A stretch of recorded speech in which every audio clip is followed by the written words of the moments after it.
Hello दोस्तों, आप सबको बता दूं कि सुपरस्टार दिनेश लाल यादव निरहुआ और ऋचा दीक्षित जी का भोजपुरी फिल्म बलमा बड़ा नादान 2 का फर्स्ट लुक आ चुका है दोस्तों। जी हाँ दोस्तों, भोजपुरी फिल्म बलमा बड़ा नादान 2 का फर्स्ट लुक आ चुका है दोस्तों।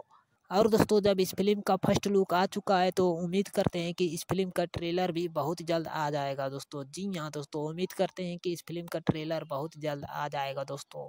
दोस्तों, आप सबको बता दें कि पारिवारिक कॉमेडी और रोमांस से भरी हुई इस फिल्म को सारे भोजपुरी दर्शक रिलीज होने का इंतजार कर रहे हैं दोस्तों।